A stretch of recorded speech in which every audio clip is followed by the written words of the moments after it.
നമസ്കാരം സുഹൃത്തുക്കളെ, നിങ്ങളെല്ലാവർക്കും കേരള പ്രൈം ന്യൂസിലേക്ക് സ്വാഗതം. ചാലു നോക്കാം കേരളത്തിലെ എല്ലാ 14 ജില്ലകളിലെ ചെറുതും വലുതുമായ വാർത്തകളിലേക്ക്. പക്ഷേ അതിനു മുമ്പ് നിങ്ങൾ ഈ വീഡിയോ ഏത് ജില്ലയിൽ നിന്നോ, ഗ്രാമം, നഗരം അല്ലെങ്കിൽ മൊഹല്ലയിൽ നിന്നോ ആണ് കാണുന്നത് എന്ന് കമന്റ് ചെയ്ത് നിർബന്ധമായും അറിയിക്കൂ. അങ്ങനെ ചെയ്താൽ നിങ്ങളുടെ ഗ്രാമം, നഗരം, മൊഹല്ലയിലെ വാർത്തകൾ നിങ്ങൾക്കെത്തിക്കാൻ ഞങ്ങൾക്ക് ആദ്യം തന്നെ കഴിയും. വാർത്തകൾ തുടങ്ങുന്നതിന് മുമ്പ് ഒരു ചെറിയ റിക്വസ്റ്റ് ഉണ്ട്. ദയവായി ഈ വീഡിയോ ലൈക്ക് ചെയ്യൂ. കാരണം നിങ്ങൾ വീഡിയോ ലൈക്ക് ചെയ്യുമ്പോഴാണ് യൂട്യൂബ് ഈ വീഡിയോ കൂടുതൽ ആളുകൾക്ക് കാണിക്കുന്നത്. അതുകൊണ്ട് ഞങ്ങൾക്ക് നിങ്ങളുടെ ഓരോ ലൈക്കും വളരെ അത്യാവശ്യമാണ്.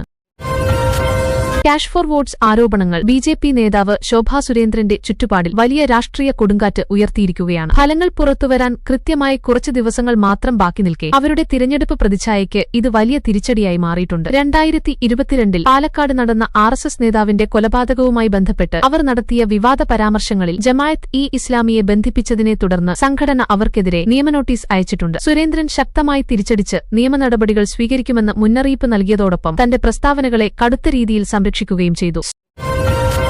പേരാമ്പ്ര നിയമസഭാ മണ്ഡലത്തിൽ തെരഞ്ഞെടുപ്പ് പ്രചാരണത്തിനിടെ വോട്ടർമാരെ ധ്രുവീകരിക്കാൻ വിവാദമായ ഓഡിയോ ക്ലിപ്പുകൾ ഉപയോഗിച്ചതായി ആരോപിച്ച് UDF CPIFMനെതിരെ കടുത്ത ആക്രമണം നടത്തി. ഇത്തരം തന്ത്രങ്ങൾ അതിരുകടന്ന വിഭജനപരമാണെന്ന് UDF നേതാക്കൾ ആരോപിച്ചു. കൂടാതെ ഇത് ബി.ജെ.പി. സ്വീകരിക്കുന്ന ശ്രമങ്ങളെക്കാൾ പോലും മുന്നോട്ടു പോയതായി അവർ അവകാശപ്പെട്ടു. ഈ വിവാദം പ്രദേശത്ത് സാമുദായിക സംഘർഷം വർദ്ധിപ്പിക്കുകയും വ്യാപക വിമർശനങ്ങൾക്ക് ഇടയാക്കുകയും ചെയ്തു.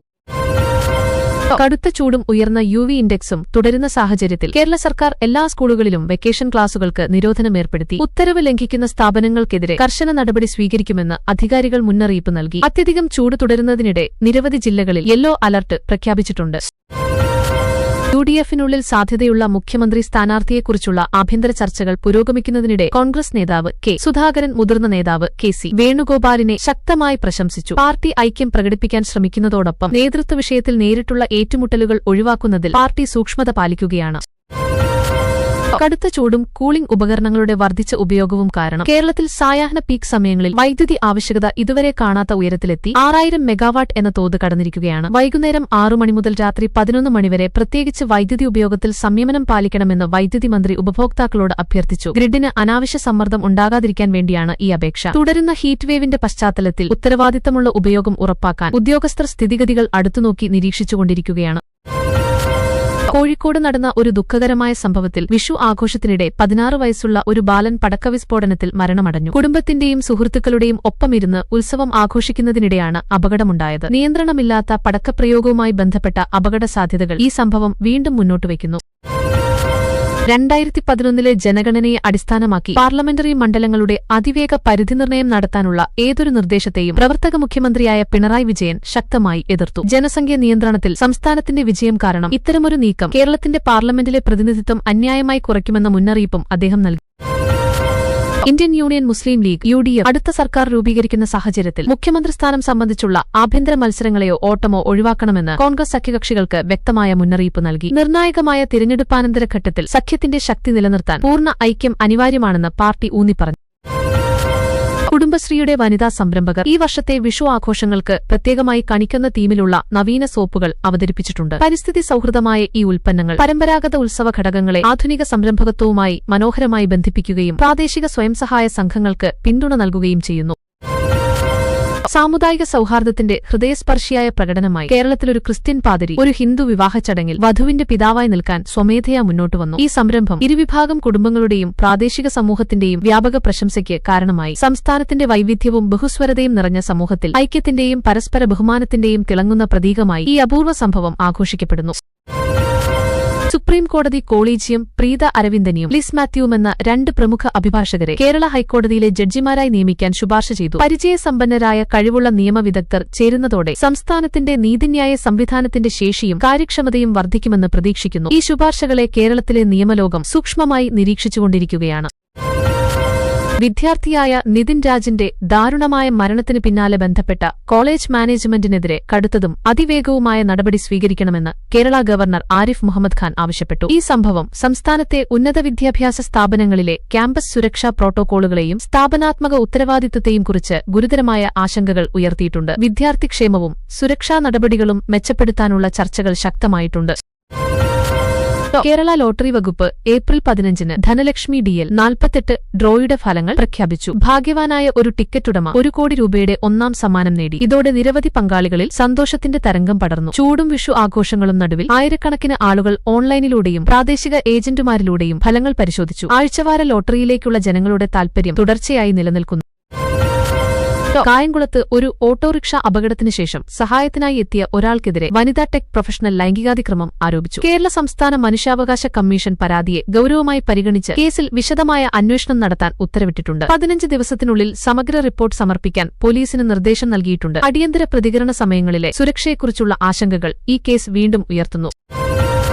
കൊല്ലത്ത് ഒരു ടെലിവിഷൻ ചാനൽ ഓഫീസിന് നേരെ അജ്ഞാതൻ സ്ഫോടക ഉപകരണം എറിഞ്ഞു. ഭാഗ്യവശാൽ ഈ സംഭവത്തിൽ ആരും പരിക്കേൽക്കാതെ രക്ഷപ്പെട്ടു. പോലീസ് ഉടൻ അന്വേഷണം ആരംഭിക്കുകയും ഇരുചക്രവാഹനത്തിൽ രക്ഷപ്പെടുന്ന 2 പേരെ കാണിക്കുന്ന CCTV ദൃശ്യങ്ങൾ പരിശോധിക്കുകയും ചെയ്യുന്നു. ഈ ആക്രമണം മാധ്യമസ്ഥാപനങ്ങളുടെ സുരക്ഷയെക്കുറിച്ചുള്ള ആശങ്കകൾ മേഖലയിൽ വർദ്ധിപ്പിച്ചു. കൊല്ലത്ത് ശരത്തിന്റെ ക്രൂരമായ കൊലപാതക കേസിൽ 4 പ്രതികളെ കോടതി 14 ദിവസത്തെ ജുഡീഷ്യൽ കസ്റ്റഡിയിൽ വിട്ടു. ഈ ഞെട്ടിക്കുന്ന കുറ്റകൃത്യം പ്രാദേശിക സമൂഹത്തെ ആക്രോശത്തിലാക്കി. നീതി ആവശ്യപ്പെട്ടുള്ള ശബ്ദങ്ങൾ ശക്തമായി ഉയർന്നു. സംഭവത്തിന്റെ പിന്നിലെ ഉദ്ദേശ്യങ്ങളും സാഹചര്യങ്ങളും പോലീസ് സജീവമായി അന്വേഷിച്ചുകൊണ്ടിരിക്കുകയാണ്. ഏപ്രിൽ 15-ന് കേരളത്തിൽ വിഷു പരമ്പരാഗത അനുഷ്ഠാനങ്ങൾ, വർണ്ണാഭമായ കലാപ്രദർശനങ്ങൾ, വിവിധ സാംസ്കാരിക പരിപാടികൾ എന്നിവയോടെ ആഘോഷിച്ചു. ചിത്രകലാ പ്രദർശനങ്ങൾ, ജനകീയ കലകൾ, സമൂഹ സംഗമങ്ങൾ തുടങ്ങിയവ പ്രധാന ആകർഷണങ്ങളായി ആളുകളെ ഒന്നിപ്പിച്ചു. കടുത്ത ചൂടിനിടയിലും ഉത്സവങ്ങൾ പൂർണ്ണ ഉത്സാഹത്തോടെ നടന്നു. ഇന്ത്യൻ കാലാവസ്ഥാ വകുപ്പ് കേരളത്തിലെ ചില ഭാഗങ്ങളിൽ ശക്തമായ മഴയും ഇടിമിന്നലും ഉണ്ടാകാനുള്ള സാധ്യതയെക്കുറിച്ച് യെല്ലോ അലർട്ട് പ്രഖ്യാപിച്ചു. ഇതോടൊപ്പം ഉയർന്ന UV ഇൻഡെക്സും വർദ്ധിച്ച താപനിലയും സംബന്ധിച്ച മുന്നറിയിപ്പുകളും നൽകി. നിരവധി ജില്ലകളിൽ ഹീറ്റ് അലർട്ടുകൾ നിലവിലുണ്ട്. മതിയായ വെള്ളം കുടിക്കാനും അത്യാഹിത സമയങ്ങളിൽ പുറത്തുപോകുന്നത് ഒഴിവാക്കാനും ലൂയും നിർജ്ജലീകരണവും ഒഴിവാക്കാനുള്ള മുൻകരുതലുകൾ സ്വീകരിക്കാനും ജനങ്ങളോട് നിർദ്ദേശിച്ചിട്ടുണ്ട്. സംസ്ഥാനത്തിന്റെ ഔദ്യോഗിക പേര് കേരളം ആക്കാനുള്ള നിർദ്ദേശത്തെക്കുറിച്ച് രാഷ്ട്രീയവും സാംസ്കാരികവുമായ വൃത്തങ്ങളിൽ ചർച്ചകൾ തുടരുകയാണ്. സംസ്ഥാനത്തിന്റെ ഭാഷാപരവും സാംസ്കാരികവുമായ തിരിച്ചറിയൽ കൂടുതൽ മികച്ച രീതിയിൽ സംരക്ഷിക്കാനുള്ള ലക്ഷ്യത്തോടെ കേന്ദ്ര സർക്കാരിന്റെ ക്യാബിനറ്റ് ഇതിനകം തന്നെ ഈ ആശയത്തിന് അംഗീകാരം നൽകിയിട്ടുണ്ട്. മെയ് 4-ന് നടക്കുന്ന തെരഞ്ഞെടുപ്പ് ഫലങ്ങൾക്ക് ശേഷം പുതിയ സർക്കാർ രൂപീകരിക്കുമ്പോൾ ഈ വിഷയത്തിന് കൂടുതൽ ശ്രദ്ധ ലഭിക്കാനിടയുണ്ട്. ലക്ഷ്യമിട്ട ക്ഷേമ പദ്ധതികളുടെയും എല്ലാ ഭരണനിലകളിലുമുള്ള സൂക്ഷ്മ നിരീക്ഷണത്തിന്റെയും ഫലമായി കേരളം അത്യന്തം ദാരിദ്ര്യ നിർമ്മാർജ്ജനത്തിൽ ശ്രദ്ധേയമായ വിജയം കൈവരിച്ചിട്ടുണ്ട്. 2025-ന്റെ അവസാനം ഔദ്യോഗികമായി അംഗീകരിക്കപ്പെട്ട ഈ നേട്ടം സംസ്ഥാനത്തിന് വലിയ അഭിമാനമായി മാറിയിട്ടുണ്ട്. ദാരിദ്ര്യ നിർമ്മാർജ്ജന പരിപാടികളിലെ തുടർച്ചയായ സർക്കാർ ഇടപെടലിന്റെയും സമൂഹ പങ്കാളിത്തത്തിന്റെയും ഫലപ്രാപ്തി ഇത് വ്യക്തമാക്കുന്നു. ഏപ്രിൽ 9-ന് നടന്ന നിയമസഭാ തെരഞ്ഞെടുപ്പിനിടെ പോളിംഗ് ബൂത്ത് നിയമങ്ങൾ ലംഘിച്ചതായി ആരോപിച്ച് യൂത്ത് മോർച്ച കോൺഗ്രസ് MPK സുധാകരനെതിരെ തെരഞ്ഞെടുപ്പ് കമ്മീഷനിൽ ഔദ്യോഗിക പരാതി സമർപ്പിച്ചു. ഈ വിഷയം നിലവിൽ അധികാരികളുടെ സജീവ അന്വേഷണ പരിധിയിലാണ്. അടുത്തിടെ നടന്ന തെരഞ്ഞെടുപ്പുകളുമായി ബന്ധപ്പെട്ട തെരഞ്ഞെടുപ്പാനന്തര വിവാദങ്ങൾക്ക് ഇതോടെ മറ്റൊരു പാളി കൂടി ചേർന്നു. ഏപ്രിൽ മധ്യത്തോടെ കേരളത്തിൽ ചൂടും ഈർപ്പവും നിറഞ്ഞ കാലാവസ്ഥ തുടരുന്നതിനെക്കുറിച്ച് ഇന്ത്യൻ കാലാവസ്ഥാ വകുപ്പ് തന്റെ മുന്നറിയിപ്പുകൾ ശക്തമാക്കി. പകൽ സമയങ്ങളിൽ താപനില തുടർച്ചയായി ഉയർന്ന നിലയിൽ തുടരുകയാണ്. ആശ്വാസത്തിന്റെ സൂചനകൾ വളരെ കുറവാണ്. ഇടയ്ക്കിടെയുണ്ടാകുന്ന ഇടിമിന്നലോടുകൂടിയ മഴ ചെറിയ ആശ്വാസം നൽകാമെങ്കിലും മൊത്തത്തിൽ അടുത്ത ദിവസങ്ങളിലും സാഹചര്യം വെല്ലുവിളിയോടെയായിരിക്കുമെന്ന് സാധ്യതയുണ്ട്. കേരള നിയമസഭാ തെരഞ്ഞെടുപ്പുകൾക്ക് മുമ്പായി CPI-എമ്മും BJPയും തമ്മിൽ രഹസ്യധാരണയുണ്ടെന്ന ആരോപണം കോൺഗ്രസ് നേതാവ് പ്രിയങ്ക ഗാന്ധി ഉന്നയിച്ചു. ഈ പ്രസ്താവന സംസ്ഥാനത്ത് ഇതിനകം തന്നെ ചൂടുപിടിച്ചിരിക്കുന്ന രാഷ്ട്രീയ അന്തരീക്ഷത്തിൽ പുതിയ തീപ്പൊരി പടർത്തി. ഈ ആരോപണത്തിന് എല്ലാ ബന്ധപ്പെട്ട കക്ഷികളുടെയും ഭാഗത്തുനിന്ന് ശക്തമായ പ്രതികരണങ്ങൾ ഉയർന്നിട്ടുണ്ട്.